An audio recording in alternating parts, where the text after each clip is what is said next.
حضور غوث اعظم رضی اللہ عنہ کی ولادت یکم رمضان المبارک کو ہوئی اور پہلے ہی دن سے روزہ رکھا۔ سحری سے لے کر غروب آفتاب سے پہلے تک آپ والدہ محترمہ کا دودھ نہیں پیتے۔ یہ بات لوگوں میں مشہور ہو گئی تھی۔ دوسرے سال جب ابر آلود تھا اور رمضان المبارک کا چاند نظر نہ آیا تو لوگوں نے آپ کی والدہ سے پوچھا کہ آج آپ کے بیٹے نے دودھ پیا کہ نہیں۔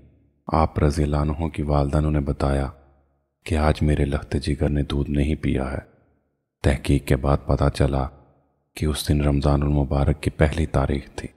آپ رضی اللہ عنہ فرماتے ہیں کہ عمر کے ابتدائی دور میں جب کبھی میں لڑکوں کے ساتھ کھیلنا چاہتا تو غیب سے آواز آتی تھی کہ لہو لعب سے باز رہو، جسے سن کر میں رک جایا کرتا تھا اور اپنے گرد و پیش جب نظر ڈالتا تو کوئی آواز دینے والا دکھائی نہیں دیتا تھا، جس کی وجہ سے مجھے دہشت سی معلوم ہوتی اور میں جلدی سے بھاگتا ہوا گھر آتا اور والدہ محترمہ کی آغوش محبت میں چھپ جاتا تھا۔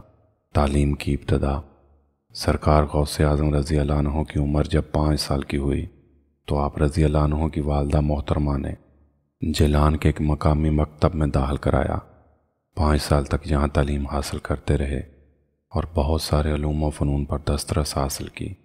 حضرت غوث اعظم رضی اللہ عنہ فرماتے ہیں کہ جب میں 10 سال کا تھا اور گھر سے مدرسہ جایا کرتا تھا تو میں دیکھتا تھا کہ فرشتے میرے ارد گرد چل رہے ہیں۔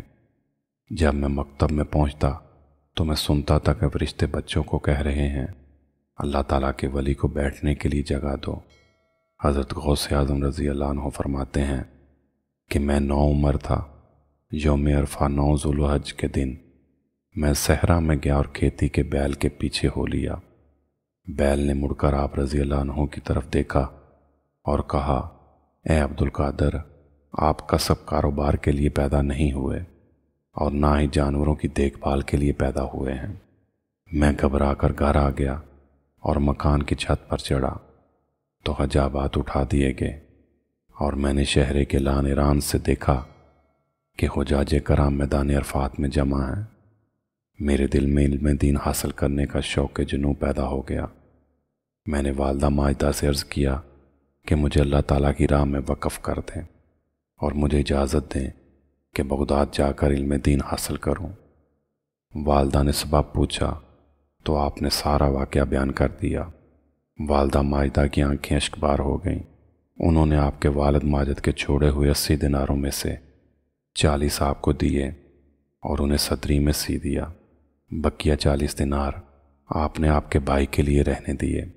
آپ کو یہ کہہ کر بغداد کے لیے رخصت کیا کہ ہر حال میں سچ بولنا۔